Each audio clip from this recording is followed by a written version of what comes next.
Class 11 accounts का next chapter शुरू करेंगे, सब्सिडरी बुक्स। इसकी बेसिक इंट्रोडक्शन करेंगे हम इस वीडियो के अंदर। तो सब्सिडरी बुक्स होता क्या है, उसके पहले जब किसी बिजनेस का छोटा साइज होता है तो बहुत कम एंट्रीज करनी पड़ती हैं जर्नल के अंदर। लेकिन जब किसी बिजनेस का साइज बड़ा हो जाता है, लार्ज स्केल हो जाता है या शुरू से ही लार्ज स्केल होता है, तो एंट्रीज करना बहुत ही टीडियस काम हो जाता है और बहुत ही टाइम कंज्यूमिंग काम हो जाता है कि हर एक ट्रांजैक्शन की एंट्री की जाए। तो इसका एक सॉल्यूशन होता है कि हम सब्सिडरी बुक्स या फिर स्पेशल पर्पस बुक्स बनाएं, जिनके अंदर हम ये एंट्रीज को इजी मेथड से, इजी वे से कर सकते हैं। लास्ट वीडियोस में हमने कैश बुक वाला चैप्टर किया था, उसके अंदर हमने कैश बुक की एंट्रीज की थी कि कैश से रिलेटेड जो भी गुड्स आप परचेज करते हो, मतलब कैश में परचेज करते हो गुड्स या फिर एसेट्स, या फिर कैश में सेल करते हो गुड्स या फिर एसेट्स, उन सबको हम रिकॉर्ड करते हैं कैश बुक के अंदर। तो हमें ये नहीं देखना कि वो गुड्स है, एसेट है, ये क्या है। अगर उसके अंदर कैश का इन्वॉल्वमेंट है तो हम उसको कैश बुक में उसकी एंट्री कर देते हैं। तो वो हमने सीखा था। और डबल कॉलम कैश बुक में हम कैश या बैंक दोनों से रिलेटेड एंट्रीज कर सकते हैं। उसके अलावा कुछ और भी बुक्स होती हैं, purchases book, sales book, purchases return book, sales return book and journal proper. Actually दो और होती हैं, bills receivable book and bills payable book. तो वो आपकी सिलेबस का पार्ट नहीं है, तो उसको हम नहीं करेंगे। अब बाकी की बुक्स को हम करेंगे। अब दो तरीके की ट्रांजेक्शन होती हैं बिजनेस के अंदर, एक होती है कैश ट्रांजेक्शन और एक होती है non cash transaction. Cash transaction के लिए हम कैश बुक में एंट्रीज करते हैं। नॉन कैश ट्रांजेक्शन के लिए हम क्या क्या प्रिपेयर कर सकते हैं वो हम डिटेल में पढ़ेंगे इस वीडियो में। तो सबसे पहले हम करते हैं परचेजेस बुक। सबसे पहले इनको स्पेशल जर्नल्स भी बोला जाता है, सब्सिडरी बुक्स भी बोला जाता है, स्पेशल पर्पस बुक्स भी बोला जाता है। इन पांचों को, कैश बुक हम ऑलरेडी कर चुके हैं, परचेजेस बुक हम करेंगे अभी। तो परचेजेस बुक या परचेजेस जर्नल क्या होता है? तो परचेजेस बुक में एंट्री करने के पहले आपको एक चीज का ध्यान रखना है कि अगर हमने क्रेडिट परचेज ऑफ गुड्स किया है, यानी कि गुड्स को परचेज किया है क्रेडिट पर, उधार पर, तो उसकी हम परचेजेस बुक में एंट्री करते हैं। अगर हमने कैश परचेजेस ऑफ गुड्स किया है तो उसकी हम यहाँ पे एंट्री नहीं करते, क्योंकि हम उसकी एंट्री करते हैं कैश बुक के अंदर। हम उसकी एंट्री करते हैं कैश बुक के अंदर।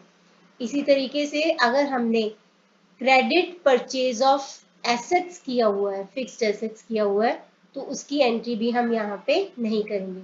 तो हमें यहाँ पे क्या करना है, सिर्फ जो गुड्स परचेज किए हैं, गुड्स क्या होते हैं जिनके अंदर बिजनेस डील करता है, उनको अगर हमने उधार पे खरीदा है, हम उसी की एंट्री परचेजेस बुक या परचेजेस जर्नल में करते हैं। अगर हमने कैश परचेज ऑफ गुड्स किया है तो उसको भी नहीं करेंगे, क्योंकि उसके लिए कैश बुक है। क्रेडिट परचेज ऑफ गुड्स के लिए, एसेट्स के लिए, फिक्स एसेट्स के लिए हम यहाँ पे इसकी एंट्री नहीं करते। तो बेसिकली किसके लिए एंट्री की जाती है? क्रेडिट परचेज ऑफ गुड्स के लिए। अब परचेजेस बुक कैसे बनाते हैं, ये उसका फॉर्मेट आपको दे रखा है, मैं उसको एक्सप्लेन करती हूँ सबसे पहले। तो सबसे पहला कॉलम होता है डेट। डेट के कॉलम में सबसे ऊपर आता है ईयर, उसके बाद आती है मंथ और उसके बाद आती है डेट। तो इस तरीके से आप रिकॉर्ड करते जाओगे। हम इसके क्वेश्चंस भी करेंगे पर्टिकुलर्स वाले कॉलम में। तो पर्टिकुलर्स वाले कॉलम में हम लिखते हैं हमने जिससे परचेज किया है, यानी कि सप्लायर कौन है हमारा, तो हम उस सप्लायर का नाम लिखेंगे, सप्लायर का नाम लिखेंगे। और उसके बाद हम करेंगे कि उससे क्या गुड्स हमने खरीदी हैं उनका डिस्क्रिप्शन होगा, उनका डिस्क्रिप्शन होगा, उनकी क्वांटिटी होगी, उसका प्राइस पर यूनिट होगा, तो उसको हम दिखाएंगे। जैसे हमने किसी स्टेशनरी की अगर हमारी शॉप है तो हम होलसेलर से कुछ सामान खरीद रहे हैं, पेंसिल्स, पेन्स वगैरह, तो उनकी डिस्क्रिप्शन होगी, उनकी क्वांटिटी होगी, उसका प्राइस पर यूनिट होगा।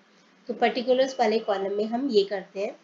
इनवॉइस नंबर, इनवॉइस नंबर के अंदर इस कॉलम में क्या होता है, जब भी हम गुड्स परचेज करते हैं, क्रेडिट पे गुड्स परचेज करते हैं, तो जो सेलर होता है, जो कि हमें ये चीज़ें सप्लाई कर रहा है या सेल कर रहा है, वो हमें एक इनवॉइस इशू करता है। इनवॉइस इशू करता है और उस इनवॉइस के अंदर क्या होता है, उस इनवॉइस के अंदर वो अमाउंट होती है जो कि हमारे द्वारा पेबल है, उसको सप्लायर को जो अमाउंट पेबल है, उस इनवॉइस का एक यूनिक आइडेंटिफिकेशन नंबर होता है जो कि हम इनवॉइस नंबर वाले कॉलम में रिकॉर्ड करते हैं। आपको इस कॉलम को ब्लैंक छोड़ना है। अगर आपको क्वेश्चन में दे रखा है कि ये इनवॉइस नंबर है तो आप यहाँ पे लिख दो, अदरवाइज आप इसको ब्लैंक छोड़ोगे। उसके बाद है LF। LF का मतलब होता है लेजर फोलियो। जैसे कि आपको पता है ये जर्नल है, ये लेजर नहीं है, तो ये जो भी हम यहाँ पे एंट्री कर रहे हैं परचेजेस बुक के, लेजर बुक में हम उसका अकाउंट बनाएंगे परचेजेस का, और दूसरे इनका जो जिनसे भी हम सप्लायर से वो गुड्स खरीद रहे हैं तो उनके अकाउंट बनाएंगे। तो लेजर फोलियो कॉलम में हम यहाँ पे वो पेज नंबर लिखेंगे जहाँ पे इस वाली एंट्री की पोस्टिंग की गई है, उसको यहाँ पे लिखेंगे। आपको इसको भी ब्लैंक छोड़ना है। आगे आता है डिटेल्स वाला कॉलम। तो डिटेल्स वाले कॉलम में आपको क्या लिखना है, जब भी आपको कोई सेलर गुड सेल करता है, कई बार वो ट्रेड डिस्काउंट देता है। ट्रेड डिस्काउंट के बारे में हम पढ़ चुके हैं। ट्रेड डिस्काउंट क्या होता है कि सेलर अपनी सेल्स को प्रमोट करने के लिए हमें देता है ताकि हम ज़्यादा से ज़्यादा उससे सेल्स करें। तो सबसे पहले डिटेल्स वाले कॉलम में लिस्ट प्राइस होता है, उसमें से ट्रेड डिस्काउंट को हम माइनस करते हैं क्योंकि ट्रेड डिस्काउंट हमें नहीं देना। तो उसके बाद ये जो अमाउंट आती है ये आती है हमारा कॉस्ट प्राइस, जो कि हमने अपने सेलर को पे करना है, सेलर को पे करना है। तो डिटेल्स वाले कॉलम में पूरी डिटेल्स होगी कि कैसे ये कॉस्ट प्राइस आया। कई बार सेलर हमसे कुछ एक्सपेंसेस हमसे रिकवर कर लेता है, से उसने हमारे पास गुड्स भेजे हैं तो उसका फ्रेट यानी भाड़ा या कार्टेज या पैकिंग के कुछ एक्सपेंसेस होते हैं, उनको हमसे रिकवर करता है, तो उसको हम यहाँ पे ऐड करेंगे और यहाँ पे जो अमाउंट आएगी वो हमारी टोटल अमाउंट आएगी जो कि हमने उसको पे करनी है। अब ये जो कॉस्ट प्राइस आया है इसको हम कॉस्ट प्राइस वाले कॉस्ट वाले कॉलम में लिखेंगे। फ्रेट अगर दिया है, आप देख लेना कि फ्रेट दिया है हमने या पैकिंग चार्जेस दिए हैं, वही वाला कॉलम का नाम रख के उसमें ये फ्रेट का एक्सपेंसेस लिखेंगे और इन दोनों का टोटल, कॉस्ट और फ्रेट का टोटल हम यहाँ पे टोटल वाले कॉलम में लिखेंगे। इस तरीके से हम परचेजेस बुक बनाएंगे। बाकी ज़्यादा डिटेल में जब हम क्वेश्चन करेंगे तो आपको समझ में आएगा। नेक्स्ट होती है सेल्स बुक। तो सेल्स बुक क्यों बनाते हैं, to record only credit sale of goods. Goods यानी कि जिनके अंदर बिजनेस डील करता है, तो इसके अंदर सिर्फ वो वाले गुड्स जो कि हमने उधार पे या क्रेडिट पे सेल किया है उन्हीं की रिकॉर्डिंग होगी। यानी कि अगर हमने कैश सेल ऑफ गुड्स किया है तो उसकी रिकॉर्डिंग नहीं होगी, क्योंकि इसकी रिकॉर्डिंग कहाँ पे होती है, कैश बुक के अंदर होती है। इसी तरीके से क्रेडिट सेल्स ऑफ एसेट्स, बाकी की एसेट्स, गुड्स के अलावा बाकी की एसेट्स जैसे कि फर्नीचर, मशीनरी वगैरह वगैरह, तो ये जो एसेट्स होती हैं उनको अगर हमने उधार पे खरीदा है तो उसकी भी यहाँ पे एंट्री नहीं होगी। तो सेल्स बुक किसके लिए होता है, सिर्फ क्रेडिट सेल ऑफ गुड्स के लिए होता है। तो इसको भी हम एक बार इसका फॉर्मेट देख लेते हैं। मैं आपको समझाती हूँ कि क्या क्या आता है इसके अंदर। डेट वाले कॉलम के अंदर सबसे पहले ईयर आएगा, उसके बाद मंथ और डेट। ईयर आपको एक ही बार लिखना है। अच्छा, परचेजेस बुक और सेल्स बुक के बारे में एक चीज रह गई थी कि एक पर्टिकुलर पीरियड के बाद इनका टोटलिंग की जाती है, और टोटलिंग करने के बाद, मैं पहले परचेजेस बुक का बता दूं, एक पर्टिकुलर पीरियड के बाद परचेजेस बुक की टोटलिंग की जाती है। तो ये जो टोटलिंग की जाती है उसके बेसिस पे हम लेजर के अंदर अकाउंट्स बनाते हैं। वो पर्टिकुलर पीरियड जनरली एक महीना होता है, 1 मंथ होता है, जिसके बाद हम इसकी टोटलिंग करते हैं और उसके बाद हम इसको अकाउंट बनाते हैं। ऑल्दो मैं आपको सिखाऊंगी कि अकाउंट कैसे बनाएंगे, एंट्री कैसे करेंगे, वो हम सब करेंगे, लेकिन थोड़ा सा ब्रीफली मैं आपको बता दूं कि उसके अंदर क्या होता है। उसके अंदर सबसे पहले हमने जो परचेजेस किया है, ये जो कॉस्ट आएगा उससे हम इस परचेजेस को डेबिट करेंगे कि हमने इतने का परचेजेस किया है। अगर हम फ्रेट वगैरह पे कर रहे हैं तो उसके लिए हम फ्रेट वगैरह को डेबिट करेंगे, ये वाले अमाउंट को डेबिट करेंगे। और थर्ड अमाउंट होगी, ये टोटल वाली अमाउंट होगी, उससे हम अपने सप्लायर या फिर क्रेडिटर की पार्टी के नाम को क्रेडिट करेंगे। तो एक पर्टिकुलर पीरियड के बाद जो कि जनरली 1 महीना होता है। तो सेल्स बुक की बात कर रहे थे, सेल्स बुक में डेट वाला कॉलम हो गया। पर्टिकुलर वाले कॉलम में सेम वैसे ही जब हम गुड्स को सेल कर रहे हैं वैसे ही हम डिस्क्रिप्शन देंगे गुड्स का। सबसे ऊपर तो डेटर का नाम लिखेंगे जिसको कि हम उधार पे गुड्स बेच रहे हैं। उसके बाद उसका डिस्क्रिप्शन लिखेंगे, क्वांटिटी लिखेंगे, गुड्स की प्राइस पर यूनिट लिखेंगे और ये सारी डिटेल्स लिखेंगे। इनवॉइस नंबर क्योंकि हम गुड्स सेल कर रहे हैं, अभी हमें इनवॉइस बनाना है।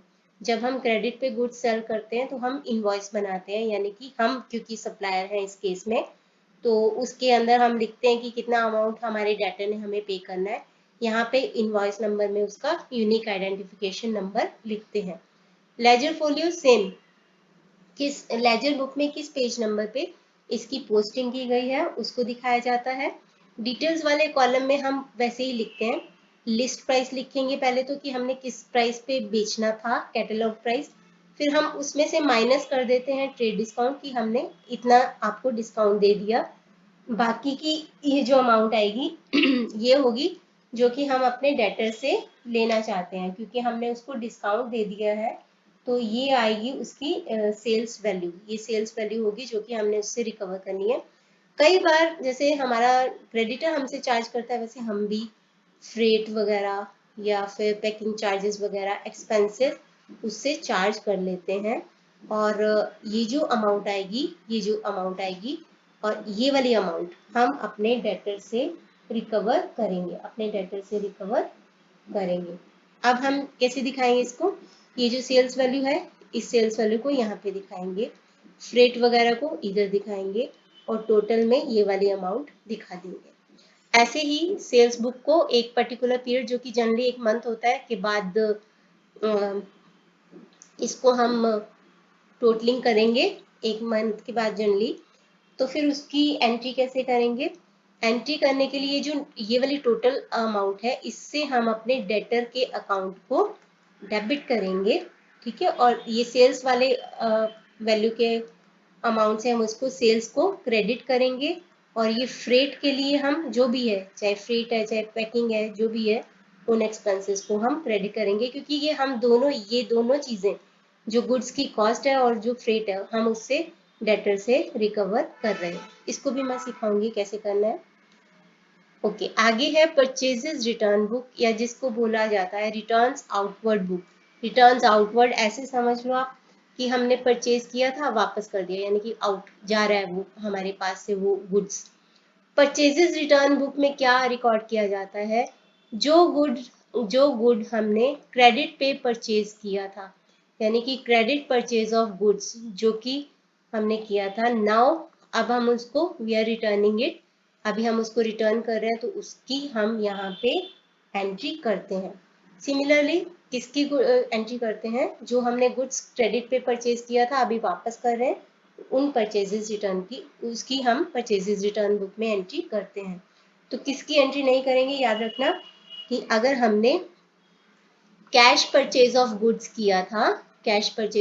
किया था, now we are returning it, तो उसकी हम यहाँ पे एंट्री एक तो नहीं करेंगे। सेकेंड चीज, अगर हमने क्रेडिट पे एसेट्स को परचेज किया है, क्रेडिट परचेज ऑफ एसेट्स अगर किया है और उसको अभी रिटर्न कर रहे हैं तो उसकी भी एंट्री नहीं कर रहे हैं।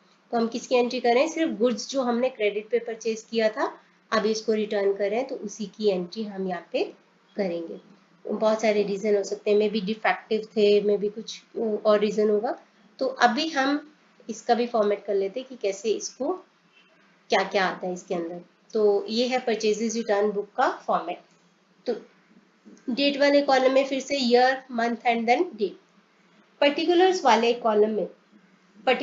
कॉलम में आप लिखोगे उसी सप्लायर का नाम जिससे कि आपने गुड्स परचेज किया था क्रेडिट पे, तो अब उसको रिटर्न करो तो उसका नाम लिखेंगे, उन गुड्स की डिस्क्रिप्शन लिखेंगे वैसे ही बिल्कुल, उसका प्राइस पर यूनिट लिखेंगे, उसकी क्वांटिटी लिखेंगे, मतलब उसको हमें अभी कितने के गुड्स हम वापस दे रहे हैं।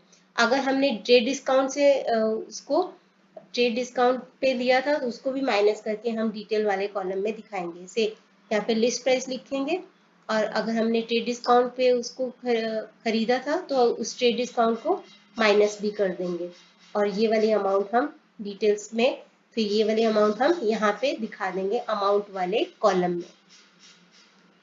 डेबिट नोट नंबर हम बनाते हैं, हम परचेजेस रिटर्न कर रहे हैं, हम डेबिट नोट बनाते हैं। बहुत ज़्यादा डिटेल में मैंने ओरिजिन ऑफ ट्रांजैक्शंस वाले चैप्टर में पूरा डिटेल में बताया हुआ है, डेबिट वाउचर, क्रेडिट वाउचर, पूरा प्रॉपरली क्वेश्चंस भी किए हुए उसके, तो आप देख लेना अगर आपको चाहिए तो डेबिट नोट नंबर में हम क्या लिखते हैं? सबसे पहले डेबिट नोट होता क्या है? डेबिट नोट ये शो करता है, ये एविडेंस है इस चीज का कि अभी हमने क्योंकि आपके गुड्स वापस कर दिए। देखो, जब हम परचेज करते हैं तो हम क्रेडिटर को क्या करते हैं? हम क्रेडिटर को क्रेडिट करते हैं, क्योंकि लायबिलिटी, इनकम एंड कैपिटल जब इंक्रीज होते हैं तो क्रेडिट करते हैं। अब क्योंकि हम ये गुड्स वापस कर रहे हैं उसको, तो अब हम उसके अकाउंट को डेबिट करने चाहते हैं, तो हम उसको डेबिट नोट इशू करते हैं कि आपका अकाउंट हम इतने अमाउंट से डेबिट कर रहे हैं, क्योंकि हम इतने के गुड्स आपको वापस कर रहे हैं। तो इस वाले कॉलम में वो वाला डेबिट नोट नंबर आएगा। अगर आपको क्वेश्चन में कुछ नहीं दिया तो आपको इसको ब्लैंक छोड़ना है। एलएफ वाले कॉलम में लेजर फोलियो होता है, यानी कि आपकी ये जो आपने एंट्री यहाँ पे की है, लेजर बुक में कौन से पेज नंबर पे इसकी पोस्टिंग की है वो दिखाया जाएगा। तो इस तरीके से ये हम करेंगे।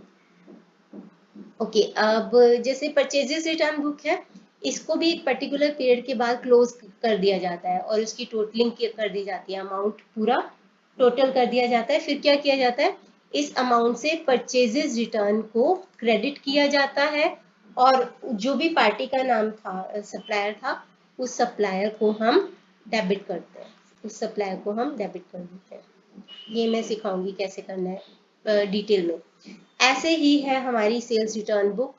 सेल्स रिटर्न बुक हम किसके लिए करते हैं? जो भी हमने गुड्स क्रेडिट पे सेल किया था, यानी कि क्रेडिट सेल्स ऑफ गुड्स जो हमने किया था, अभी now being return to us, जो कि हमें हमारा डेटर हमें वापस कर रहा है, तो उसको हम यहाँ पे रिकॉर्ड करेंगे। तो जो भी हमने गुड्स क्रेडिट पे सेल किया था, अभी वो that is being return to us, that will be recorded here. तो क्या नहीं रिकॉर्ड करोगे? अगर कैश सेल ऑफ गुड्स हमने किसी को किया था, यानी गुड्स बेच के कैश आ गया था, अभी वो रिटर्न कर रहा है, तो उसको यहाँ पे रिकॉर्ड नहीं करोगे। सेकेंड चीज, क्रेडिट सेल ऑफ एसेट्स, जो बाकी की एसेट्स हैं, अगर हमने उनको उधार पे बेचा है तो उसको भी आप यहाँ पे रिकॉर्ड नहीं करोगे। सिर्फ गुड्स जो हमने क्रेडिट पे सेल किया था वो हमें रिटर्न की जा रही है, उसको हम सेल्स रिटर्न बुक या रिटर्न्स इनवर्ड बुक में रिकॉर्ड करते हैं। रिटर्न्स इनवर्ड आप ऐसे ध्यान लगा लो कि आपने सेल किया था, वापस आ गई, तो इनवर्ड, तो से रिटर्न्स इनवर्ड बुक। तो अब हम इसको बनाना सीखते हैं, मतलब इसका फॉर्मेट मैं एक्सप्लेन करती हूँ। तो सबसे पहला डेट वाला कॉलम है, year then month then day. Particulars वाले कॉलम में बिल्कुल वैसे ही जो भी हमारा डेटर था जिसने हमें गुड्स वापस किए हैं, उसका नाम लिखा जाएगा, उसका नाम लिखा जाएगा। उसके बाद उन गुड्स का डिस्क्रिप्शन होगा, क्वांटिटी होगी, प्राइस पर यूनिट होगा। तो ये सब इसके अंदर सेल्स रिटर्न बुक के पर्टिकुलर्स वाले कॉलम में लिखा जाएगा। अच्छा, जब हमने किसी को गुड्स सेल किया था क्रेडिट पे, वो हमें गुड्स वापस कर रहा है, वो हमें गुड्स वापस कर रहा है, तो हम सेल्स रिटर्न बुक बना रहे हैं। तो जो क्रेडिट नोट बनाएंगे वो भी हम ही बनाएंगे, क्रेडिट नोट हम ही बनाएंगे, हम ये शो करते हुए बनाएंगे। देखो, जब हमने उसको क्रेडिट पे गुड्स को सेल किया था तो हमने डेटर को क्या किया था? डेबिट, क्योंकि जब हम क्रेडिट पे गुड्स बेचते हैं तो डेटर हमारा देनदार एसेट होती है, और एसेट एक्सपेंसेस लॉसेस जब बढ़ते हैं तो उसको डेबिट करते हैं। अब क्योंकि उसने हमें वापस कर दिया सामान, तो हम उसके अकाउंट को क्रेडिट कर देंगे, क्योंकि इतने का सामान उसने हमें वापस कर दिया। तो हम क्रेडिट नोट बनाएंगे एविडेंस करते हुए कि हमारे डेटर का अकाउंट हमने क्रेडिट कर दिया है, और इस क्रेडिट नोट नंबर वाले कॉलम में उस क्रेडिट नोट का नंबर लिखा जाएगा। अगर आपको क्वेश्चन में कुछ नहीं दिया तो आपको इसको ब्लैंक छोड़ना है। लेजर फोलियो वाले कॉलम में हमने ये जो एंट्री की है, लेजर बुक में कौन से पेज पे इसकी पोस्टिंग की गई है उसको दिखाया जाएगा।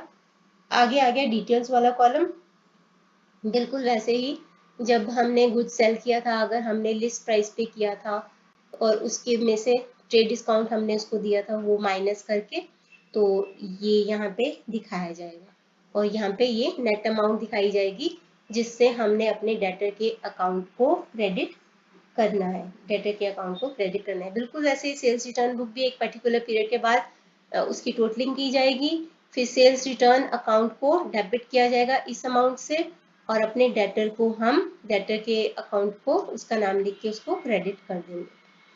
ओके, तो हमने अभी तक की है cash book, purchases book, purchases return book, sales book, sales return book. तो जो ट्रांजैक्शंस इन सब में नहीं आती वो हम लिखते हैं जर्नल प्रॉपर में।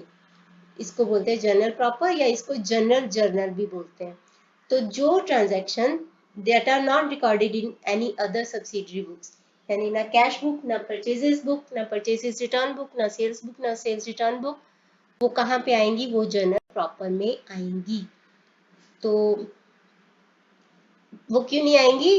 अब एक बार रिवाइज कर लेते कि कैश बुक में क्या क्या आता है। सारी कैश ट्रांजेक्शन्स, चाहे वो एसेट खरीद रहे हो, चाहे एसेट बेच रहे हो, चाहे गुड्स खरीद रहे हो कैश में, चाहे गुड्स बेच रहे हो, वो सब कहाँ पे आएगा? कैश बुक में आएगा। या फिर हमने कैश रिसीव किया डेटर से, या किसी क्रेडिटर को कैश पे किया है, जैसे बैंक में कैश डिपॉजिट किया, या बैंक से कैश विड्रॉ किया, या ड्रॉइंग हुआ, कैश का जहाँ पे भी इन्वॉल्वमेंट होगा या बैंक का, वो कैश बुक में आएगा। परचेजेस बुक में क्या आता है मैंने अभी बताया, जहाँ पे हम गुड्स को क्रेडिट पे परचेज करते हैं, गुड्स को।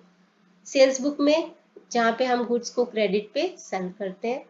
परचेजेस रिटर्न बुक में क्या आता है, जो हमने गुड्स क्रेडिट पे परचेज की थी उनको हम अगर रिटर्न कर रहे हैं तो वो परचेजेस रिटर्न बुक में आएगा। सेल्स रिटर्न बुक, अगर हमने गुड्स क्रेडिट पे सेल किया था अपने कस्टमर्स को, तो उन्होंने हमें रिटर्न कर दिया, तो वो सेल्स रिटर्न बुक में आएगा। तो जो चीजें इन सब में नहीं आएंगी उसको हम दिखाएंगे जर्नल प्रॉपर में। आई थिंक ये एग्जाम्पल के थ्रू ज़्यादा अच्छे से समझ में आएगा। तो इस एक्सरसाइज के 18 क्वेश्चंस हैं, जिनको कि हम सेपरेट वीडियोस में मैं आपको करके दिखाऊंगी कि कैसे ये वाली बुक्स प्रिपेयर करते हैं। तो इस वीडियो के लिए इतना ही। Thank you so much.